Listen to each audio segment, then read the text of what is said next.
it's Shannon Myers, the integrative counselor, popping on here to demonstrate some vagus nerve regulating healing practices for you when you're trying to regulate yourself, trying to heal from trauma, or if you're neurodivergent and you are dysregulated. So, at the center of most of my services are polyvagal or nervous system practices. Because as we live in a very dysregulating society, we definitely need to have nervous system practices in order to have a flexible and adaptable nervous system in order to not only to survive but to thrive. And for those of us who are neurodivergent, this is essential. Because sensory information can dysregulate us. Just the baseline functions of reality can be dysregulating if you have a trauma history, and especially if you have a trauma history and you are neurodivergent. Okay, so I offer a lot of different practices and a lot of different modalities, and at the center, like I said, are nervous system retraining exercises.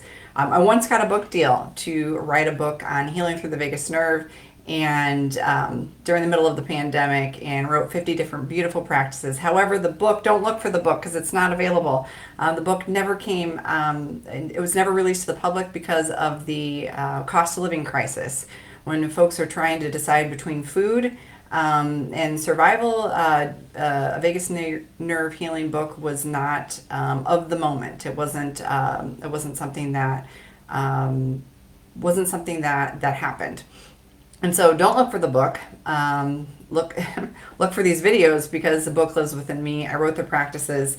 I have created hundreds of healing practices, and I'm just going to bring the practices here and share it on the internet for free because I'm someone who's neurodivergent and have a complex trauma history, and it's the same tools that I use in my practice that I've healed with and accommodate myself with. And my own personal transformation from being disabled and completely dysregulated most of the time to being healing and thriving today is it is completely changed my life. It's been transformational, and I want to bring that information forward to the collective because I'm so passionate about it, and because of a lot of the information that's coming out into the world is misinformed and misguided.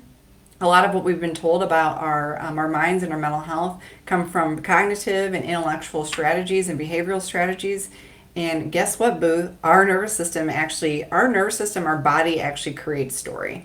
Our body creates story, and the thinking that comes about is when the body is creating an experience, and then our nervous system cranking out story. And what happens in thoughts? The thoughts are trying to fill in the gap between our internal reality and what we're experiencing. And so this is why I use somatic body-based healing practices really at the center of my work. Of course, I have other services like psychedelic integration and energy work and spiritual integration.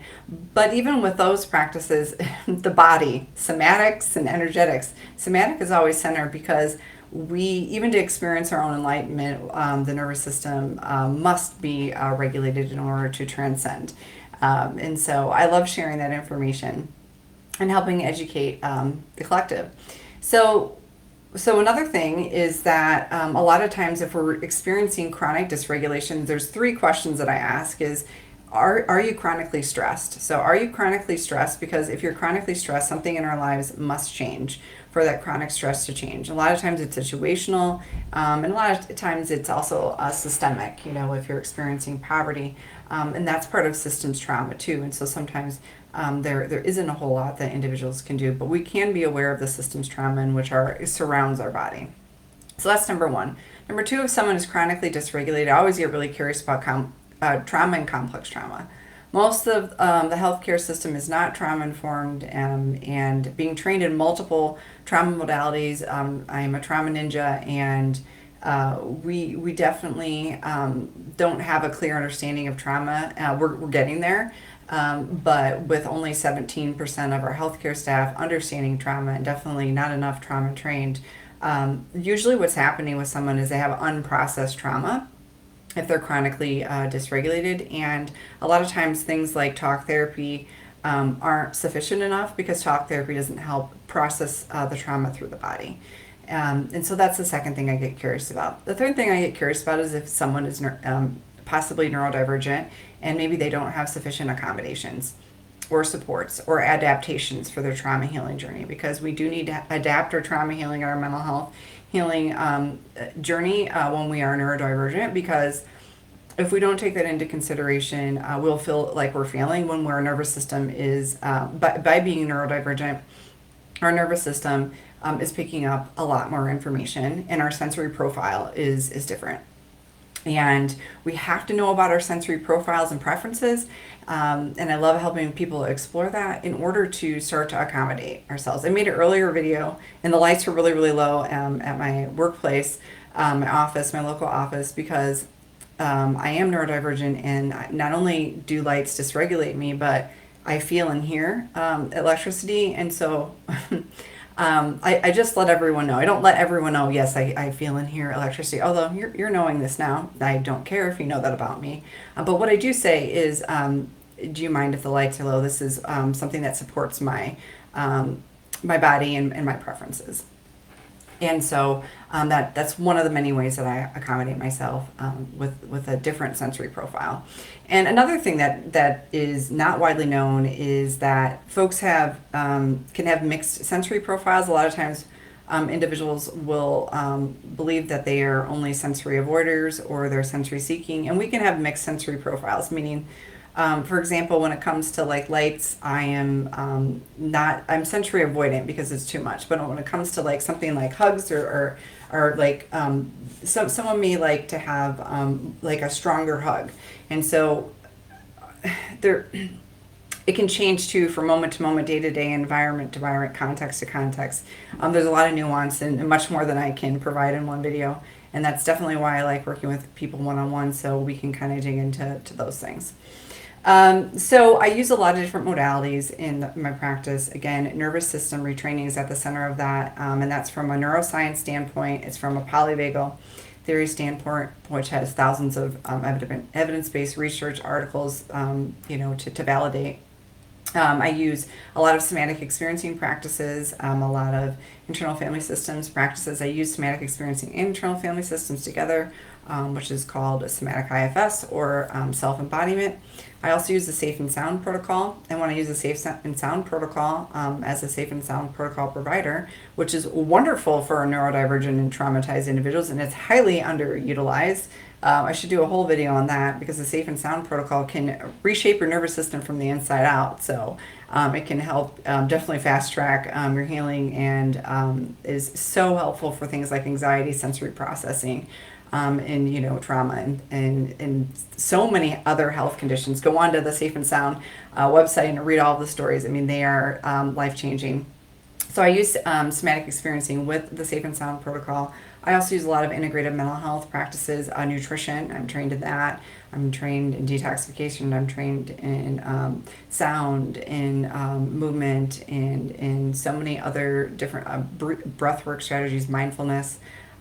So many different wonderful things. I'm also a shamanic apprentice, but even with that, I'm using nervous system, and even with the energy work and with the psychedelic integration, the psychedelic preparation, I'm doing nervous system work, because why?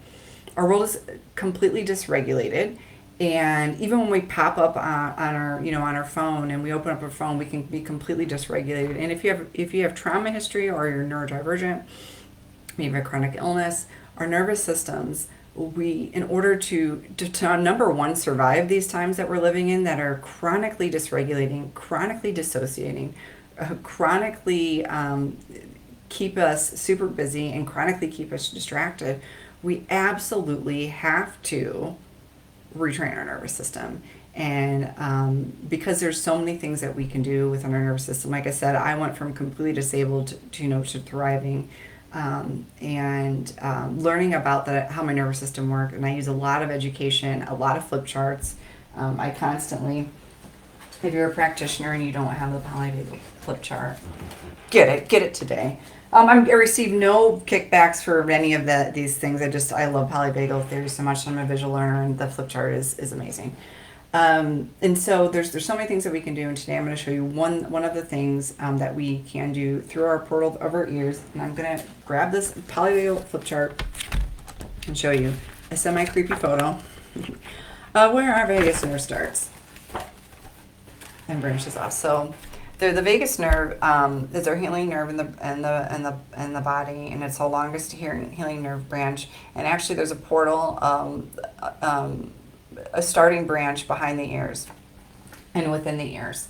And especially when we're considering, you know, auditory processing and sound and anxiety and things like that, when we get down to the root of it, it could be disrupted auditory processing system through trauma. It also could be neurodivergence. But also, when we're talking about just self-regulation, we can use a couple of tools that are attached to our body in order to get into that parasympathetic, no matter what, whether we're in fight or flight, freeze, whether we're in flap or collapse or dorsal vagal collapse. We can get into more self-regulation through a couple of strategies that I wrote about in the book To Nowhere, not the title of the book, but the book that did go nowhere, through a demonstration. So I'm going to show you some, this is what my fingers are doing, little Spock fingers, and I'm going to put it behind my ear. So 2 fingers are going to be in the front and 2 are going to be in the back.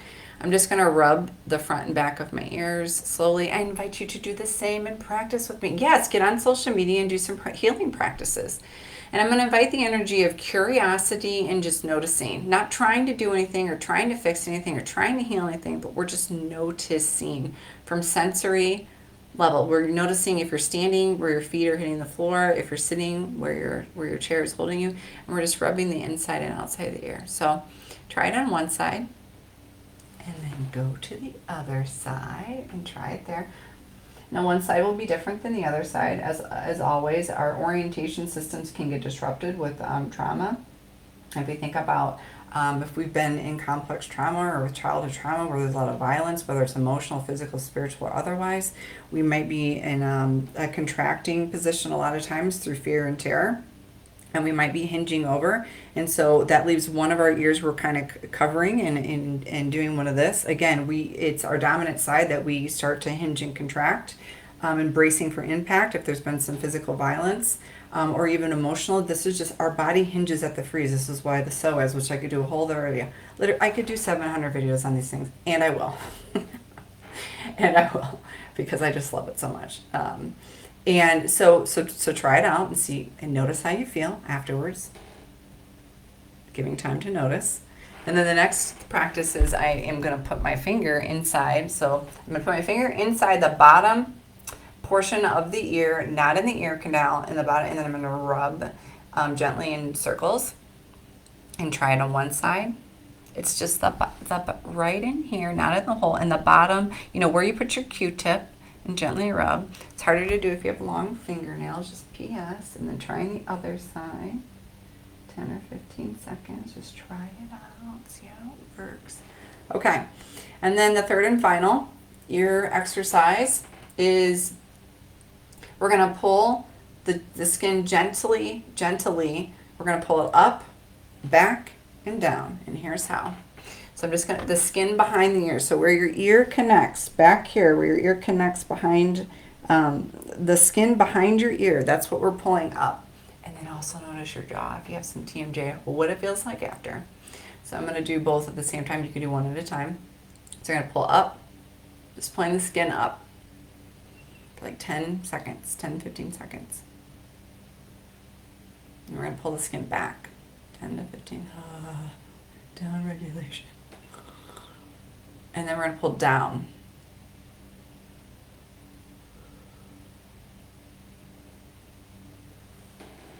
Notice what you feel like after. Just notice. Okay. Last top tip with this video is nervous system retraining exercises are a practice. Healing is a practice. Being a neurodivergent person in a world that thinks that only one brain type works, that is valid and necessary, and accommodating and advocating and adjusting practices is a practice, okay? The best types of practices, we wouldn't go into in a game, we wouldn't go into play a game or a music recital or into any sort of business without practicing first. So practice when you're more regulated, Okay? And being more regulated, you'll notice that you're more curious, you're more self-compassionate, you feel more okay. If you have a lot of chronic dysregulation, start when you are more of your best self. Okay? And then when you build up a practice enough times and your body starts to getting a little bit more somatic self-trust, which is a real thing, then you can start to use these practices when you need them, when you are dysregulated. And your body won't take it on as a threat. A lot of times people try to do healing things when they're dysregulated and their body is like, I don't know what this is. No, thank you. We're going to go to our habitual self-protection, aka trauma responses, and we're going to do that for the coping because this is like stranger danger in this situation. We have to practice enough so that it even becomes an option when we need it, when we are dysregulated, when we are in a trauma response, okay? And so we must practice it enough. And a lot of times, why I continue to offer one-on-one individual coaching with individuals is because of the nature of healing through the nervous system is, spoiler alert, attachment based, meaning like if we have had complex and childhood trauma and been harmed by individuals, fortunately, unfortunately, we have to heal with the compassionate witness and co-regulation of another individual.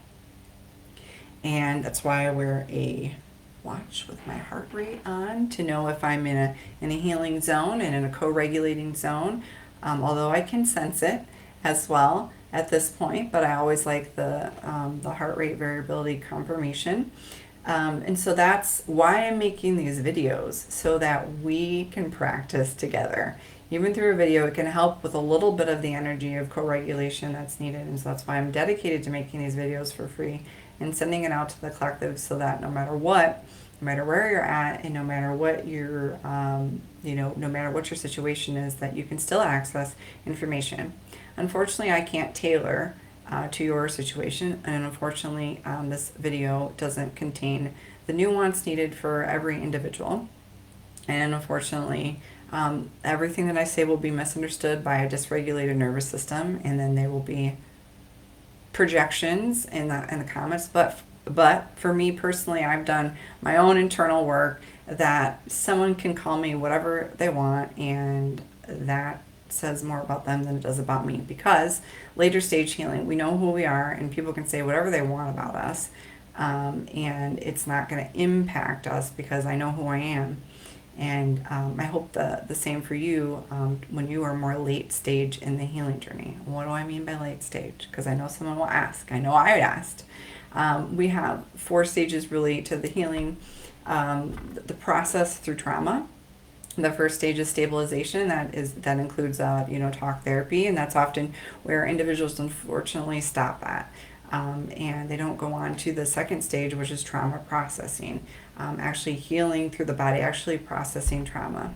The third stage is integration and integrating all parts of oneself. The third stage is, I've never talked really about my neurodivergence because it's been integrated, and I talk about my preferences and needs and knowing oneself, because I don't identify as anything other than Shannon, because I know who I am and I've accommodated myself. I do, of course, share a lot of identities. However, I don't center that because I've accommodated that, and I've woven in my needs, my preferences, my trauma, and I'm more than all of the things that I've experienced. I'm more than these labels and these things. And I also recognize when people are on different stages of the healing journey and their own preferences, that they can identify with whatever they want. I'm really team human, and if something works for you and I that's something that doesn't work for me personally, guess what? Emotional maturity is like, I love that works for you, and that's okay. And we can understand that with almost 9 billion of us on the planet, that of course there's going to be differences and nuance, and that's what makes us such an incredible and interesting and fascinating and innovative, wonderful species. Okay, the last stage, the 4th stage, is the maintenance and prevention, because if maintenance and prevention of additional traumas and of our mental wellness and overall well-being, because when we have trauma histories, especially with complex trauma, that makes us more predisposed to additional traumas. And we want to stay on top of the mental health and the practices, and which includes accommodations, which includes adaptation, which includes self-advocacy. What it doesn't include is perfection, okay? And if you have, a disability, or if you have some traumas, there may be levels of maintenance that are like lifelong, right? And so the maintenance and the talk therapy can thread through the whole process. Okay, and absolutely should for some individuals. And some individuals can go in and out during different phases and can go in and out, or maybe someone does fine for a number of years and then something, there's been a new challenge. Or maybe someone never realized that they had a trauma history, or no one had identified their neurodivergence, and like there's a something that caused a life disruption. Healing is so nuanced and varied, and that's okay, and that's to be expected. And if it doesn't work for you, it doesn't work. And so that's why I call myself the integrative counselor, because I'm going to integrate all of these different strategies and all of these different modalities, even things that the medical model, like how wonderful, and also how terrible, like at times.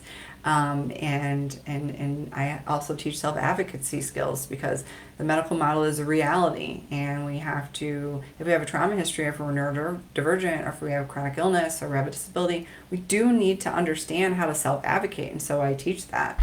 I teach those skills to individuals, because we don't naturally come with self-advocacy skills, because if we never had our trauma identified, never had our neurodivergence identified, that is something it's not acquired. It's always been there, but I almost treat it as an acquired disability, which there is acquired disabilities, but this is like a discovered disability that has been unacknowledged.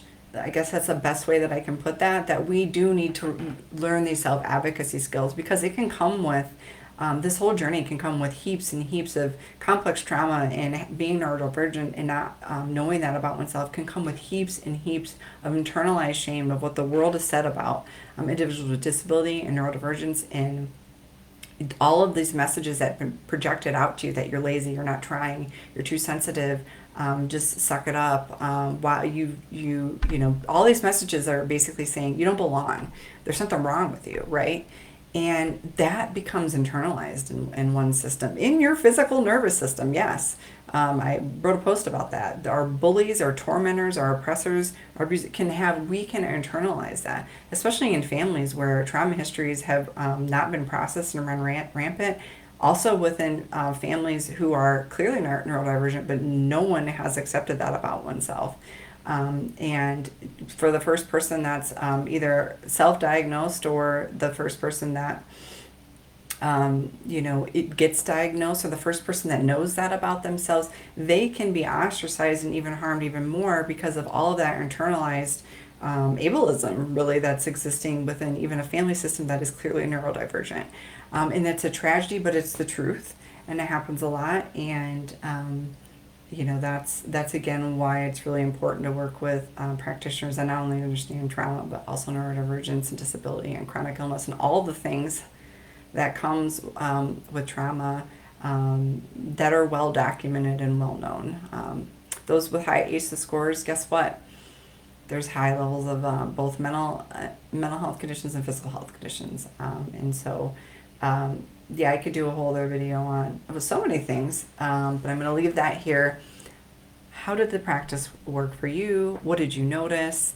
If you're using it, I welcome you to come back to the video and write a comment if you feel like that. You can also you don't have to do that. But I just wanted to bring this information forward and bring that to you today. Thanks so much for watching. Bye bye.